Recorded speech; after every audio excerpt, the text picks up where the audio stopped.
Hello അസ്സലാമു അലൈക്കും welcome back.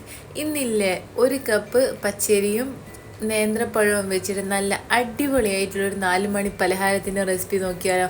അതിന് വേണ്ടിയിട്ട് എന്തൊക്കെയാണ് വേണ്ടത് നോക്കുക. ആദ്യം ഞാൻ ഇതേപോലെ ഒരു നേന്ത്രപ്പഴാട്ടോ എടുത്തത്. അത് ഇതേപോലെ കട്ട് ചെയ്തിട്ട് ഏകദേശം ഒരു കപ്പ് ഉണ്ട്.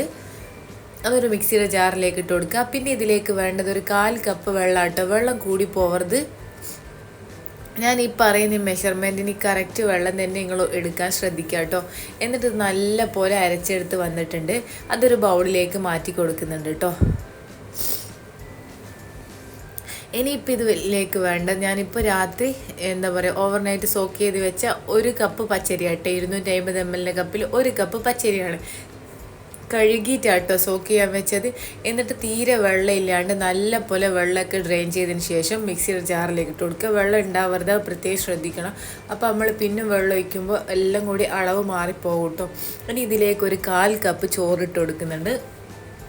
പിന്നെ ഇതിലേക്ക് വേണ്ടത് ഒരു 1/2 ടീസ്പൂൺ ചെറിയ ജീരകമില്ലേ, അതിൻ്റെ പൊടിയും കൂടി ഇട്ട് കൊടുക്കുക. പിന്നെ വേണ്ടത് ഒരു 4 ഏലക്കായൻ്റെ സീഡ് മാത്രം ഇട്ട് കൊടുക്കുക, തൊലി കളഞ്ഞിട്ട്. പിന്നെ ഇതിലേക്ക് വേണ്ടത് ഒരു 1/4 കപ്പും 4.5 ടേബിൾ സ്പൂൺ കേട്ടോ വെള്ളം വേണ്ടത്. അത് ഞാൻ അളന്നിട്ട് ഈ വലിയ കപ്പിലേക്ക് ഒഴിച്ചതാണ്. വെള്ളത്തിൻ്റെ അളവ് പ്രത്യേകം ശ്രദ്ധിക്കണം, കൂടിപ്പോവരുത്. നല്ല തിക്കിൽ തന്നെ അടിച്ചെടുക്കാൻ ശ്രദ്ധിക്കുക കേട്ടോ. ഇനിയിപ്പോൾ ഇത് നമ്മൾ നേരത്തെ പഴം അടിച്ച് വെച്ചില്ലേ, അതിലേക്ക് ഈ പച്ചരിൻ്റെ മിക്സില്ലേ അതും കൂടി നല്ലോണം ഒഴിച്ചു കൊടുക്കുന്നുണ്ട്. നല്ല പേസ്റ്റ് പരുവത്തിൽ അരച്ചെടുക്കണം കേട്ടോ, തീരെ തരിപ്പൊന്നും ഇല്ലാണ്ട്. എന്നിട്ട് ഇതാ നല്ല പോലെ മിക്സ് ചെയ്ത് കൊടുക്കുന്നുണ്ട്. ഇപ്പം ഇതാ ഈ ഒരു തിക്നെസ്സിലാട്ടോ ഇതുള്ളത്. ഇത്രയും കട്ടിയുണ്ട്, ഈ ഒരു കട്ടിയിലാണ് ഇതുള്ളത്. ഇതിലേക്ക് നമ്മളിനി ശർക്കര പാനിയും കൂടി ഒഴിക്കുമ്പോൾ കറക്റ്റ് തിക്നെസ്സായി കിട്ടും കേട്ടോ.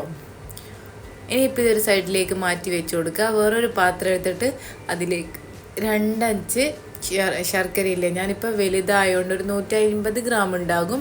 2 എണ്ണമാണ് എടുത്തത്. അതൊരു കറക്റ്റ് മധുരം കേട്ടോ. ഇതിൽ കൂടുതൽ മധുരം വേണമ്പോൾ ഒരു ഓവർ മധുരമായി പോകും. ഇനി ഇതിലേക്ക് ഒരു 1/4 കപ്പ് വെള്ളം ഒഴിച്ച് കൊടുക്കുന്നുണ്ട്. വെള്ളം കൂടി പോകരുത്, 1/4 കപ്പ് തന്നെ മതി.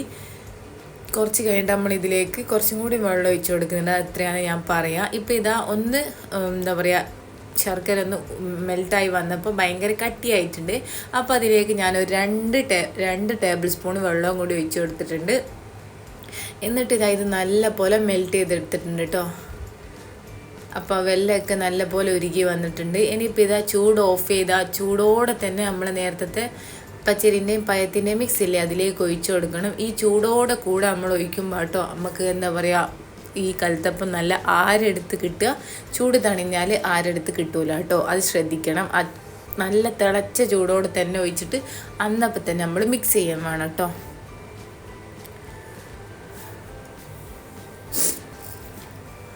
അപ്പോൾ ഇതാ ഞാൻ നല്ല പോലെ മിക്സ് ചെയ്തെടുത്തിട്ടുണ്ട്. ഈ ഒരു തിക്നെസ്സിലാട്ടോ ഇപ്പം നമുക്ക് കിട്ടിയത്. ഈ ഒരു തിക്നെസ്സിലാണ് നമുക്ക് വേണ്ടതും.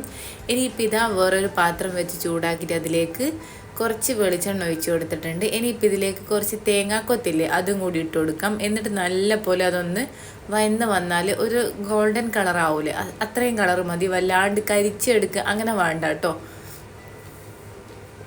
ഒന്ന് കളർ മാറി വന്നാൽ മതി. അന്നപ്പോൾ ഇനിയിപ്പോൾ ഇതിലേക്ക് വേണ്ടത് കുറച്ച് ചെറിയുള്ളി കട്ട് ചെയ്തിട്ട് ഇട്ട് കൊടുക്കുന്നുണ്ട്. ഒരു 2.5 ടേബിൾ സ്പൂണോളം കേട്ടോ ഉണ്ടാകും. അതും കൂടി ഇതിലേക്ക് ഇട്ടിട്ട് നല്ല പോലെ ഒന്ന് കളർ മാറ്റി എടുക്കുന്നുണ്ട്. ഇനിയിപ്പോൾ ഇതാ നമ്മൾ നേരത്തെ മിക്സ് ഇല്ലേ അതിലേക്ക് ഞാൻ കുറച്ച് ഇട്ട് കൊടുക്കുന്നുണ്ട്. ബാക്കി നമ്മൾ കുക്ക് ചെയ്യുമ്പോൾ ഇതിൻ്റെ മേലെ ഇടേണ്ടിയിട്ട് ഞാൻ മാറ്റി വെച്ച് കൊടുത്തിട്ടുണ്ട് കേട്ടോ. ഇനിയിപ്പോൾ ഇതിലേക്ക് ഒരു 1/4 ടീസ്പൂൺ ബേക്കിംഗ് സോഡയും 1 ടീസ്പൂൺ തന്നെ കറുത്ത എള്ളില്ലേ അതും കൂടി ഇട്ട് കൊടുക്കാം. പിന്നെ ഇതിലേക്ക് വേണ്ടത് ഒരു പിഞ്ച് ഉപ്പും കൂടി ഇട്ട് കൊടുക്കുന്നുണ്ട്. എന്നിട്ട് ഇതൊക്കെ നല്ല പോലെ ഒന്ന് മിക്സ് ചെയ്ത് കൊടുക്കുക കേട്ടോ. നല്ല പോലെ ഞാൻ ഇതൊന്ന് മിക്സ് ചെയ്ത് കൊടുത്തിട്ടുണ്ട്.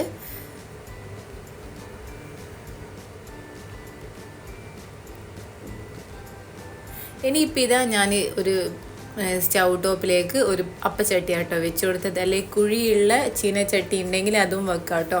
ഇനി ഇതിലേക്ക് കുറച്ച് നെയ്യ് ഇട്ട് കൊടുക്കുന്നുണ്ട്. ഒരുപാടൊന്നും വേണ്ട, കുറച്ച് മതി.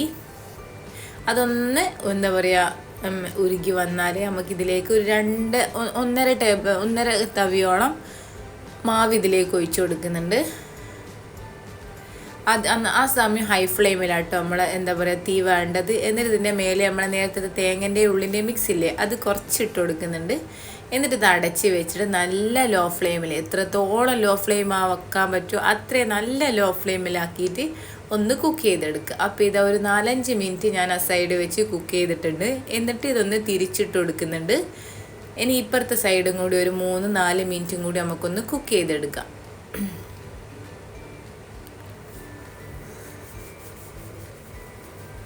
ആ സമയം കൊണ്ട് ഇത് കുക്കാവട്ടെ. ഒരുപാട് സമയം വെക്കേണ്ട ആവശ്യമൊന്നുമില്ല. പിന്നെ നമ്മൾ തിരിച്ചിട്ടിട്ട് കുക്ക് ചെയ്യുമ്പോൾ അപ്പോൾ ഇതാ നമ്മളെ ഫസ്റ്റിലത്തെ എന്താ പറയുക കുഞ്ഞിക്കലത്തപ്പം ഇവിടെ റെഡി ആയിട്ടുണ്ട്. അതൊരു പ്ലേറ്റിലേക്ക് മാറ്റി കൊടുക്കുന്നുണ്ട് കേട്ടോ.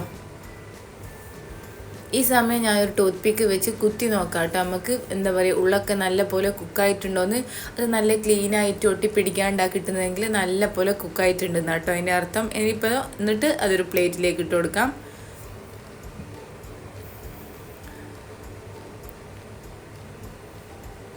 ഇനിയിപ്പോൾ അതേപോലെ തന്നെ വീണ്ടും നേരത്തെ നമ്മൾ ചെയ്തില്ലേ അതേപോലെ തന്നെ കുറച്ച് മാവ് ഒഴിച്ചു കൊടുക്കുക. എന്നിട്ട് തേങ്ങൻ്റെ ഉള്ളിൻ്റെ മിക്സ് ഇല്ലേ അതിട്ട് കൊടുക്കുക. ഒഴിക്കുമ്പോൾ തീ ഹൈ ഫ്ലെയിമിൽ പിന്നെ നല്ല ലോ ഫ്ലെയിമിലാക്കിയിട്ട് കുക്ക് ചെയ്തെടുക്കുക കേട്ടോ.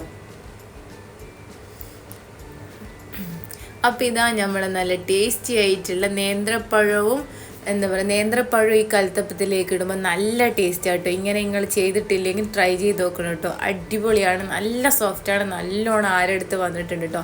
എല്ലാവരും ട്രൈ ചെയ്ത് നോക്കിയിട്ട് ഫീഡ്ബാക്ക് പറയണം. അപ്പോൾ